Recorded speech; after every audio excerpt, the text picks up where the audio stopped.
ಪ್ರಯಾಗ್ರಾಜ್ನಲ್ಲಿ ತನ್ನ ಸುಂದರ ಕಣ್ಣುಗಳಿಂದ ರಾತ್ರೋರಾತ್ರಿ ಸಾಮಾಜಿಕ ಜಾಲತಾಣದಲ್ಲಿ ಟ್ರೆಂಡ್ ಆಗಿದ್ದ ಸುಂದರಿ ಮೊನಾಲಿಸಾ ಇದೀಗ ಯೂಟ್ಯೂಬ್ನಲ್ಲೂ ಸದ್ದು ಮಾಡುತ್ತಿದ್ದಾಳೆ.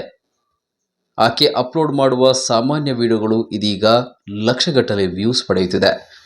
ಮಹಾಕುಂಭಮೇಳದಲ್ಲಿ ರಾತ್ರೋರಾತ್ರಿ ಪ್ರಸಿದ್ಧಿ ಪಡೆದ ರುದ್ರಾಕ್ಷಿ ಮಾಲೆ ಮಾರುವ ಹುಡುಗಿ ಮೊನಾಲಿಸಾ ಇದೀಗ ಯೂಟ್ಯೂಬ್ನಲ್ಲೂ ಸದ್ದು ಮಾಡುತ್ತಿದ್ದಾಳೆ.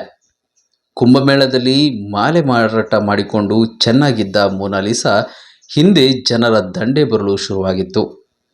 ಮಹಾಕುಂಭಮೇಳಕ್ಕೆ ಹೋದವರು ಮೊನಾಲಿಸಾರನ್ನ ಹುಡುಕಿದ್ದಾರೆ. ಅವರ ಜೊತೆ ಫೋಟೋ ತೆಗೆಸಿಕೊಳ್ಳಲು ಜನಸಾಮಾನ್ಯರು ಮುಂದಾದರೆ ಮೊನಾಲಿಸಾ ಸಂದರ್ಶನ ಮಾಡಲು ವರದಿಗಾರರು, ಸೋಷಿಯಲ್ ಮೀಡಿಯಾ ಇನ್ಫ್ಲೂಯೆನ್ಸರ್ಸ್ ಹಿಂದೆ ಬಿದ್ದಿದ್ದರು. ಅವರ ಕಾಟ ತಾಳಲಾರದೆ ಮೊನಾಲಿಸಾ ತಮ್ಮ ಮನೆಗೆ ಮಹೇಶ್ವರ್ಗೆ ವಾಪಸ್ ಆಗಿದ್ದಾರೆ. ಮನೆಗೆ ಬಂದ ಮೊನಾಲಿಸಾ ಈಗ ಯೂಟ್ಯೂಬ್ ಬ್ಲಾಗ್ನಲ್ಲಿ ಶುರು ಮಾಡಿದ್ದಾರೆ.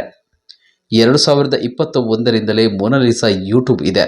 ಆದರೆ ಅಲ್ಲಿ ಯಾವುದೇ ವಿಡಿಯೋವನ್ನು ಮೊನಾಲಿಸಾ ಹಾಕಿರಲಿಲ್ಲ. ಮಹಾಕುಂಭ ಮೇಳದಲ್ಲಿ ಪ್ರಸಿದ್ಧಿ ಪಡೆದ ಬಳಿಕ ಅದಕ್ಕೆ ಬ್ಲಾಗ್ ರೂಪ ನೀಡಿ ವಿಡಿಯೋ ಹಾಕಲು ಶುರು ಮಾಡಿದ್ದಾರೆ. ಅಚ್ಚರಿ ಅಂದರೆ ಮೊನಾಲಿಸಾ ಈ ಬ್ಲಾಗ್ ವೇಗವಾಗಿ ವೈರಲ್ ಆಗಿದೆ. ಒಂದೊಂದು ವಿಡಿಯೋಗೆ ಲಕ್ಷಗಟ್ಟಲೆ ವ್ಯೂಸ್, ಸಾವಿರಾರು ಲೈಕ್ಸ್ ಹಾಗೂ ಕಮೆಂಟ್ ಬರ್ತಾ ಇದೆ. 3 ದಿನಗಳ ಹಿಂದೆ ಮೊನಾಲಿಸಾ ಯೂಟ್ಯೂಬ್ನಲ್ಲಿ ಪಾತ್ರೆ ತೊಳೆಯುವ ವಿಡಿಯೋ ಪೋಸ್ಟ್ ಮಾಡಿದ್ದರು.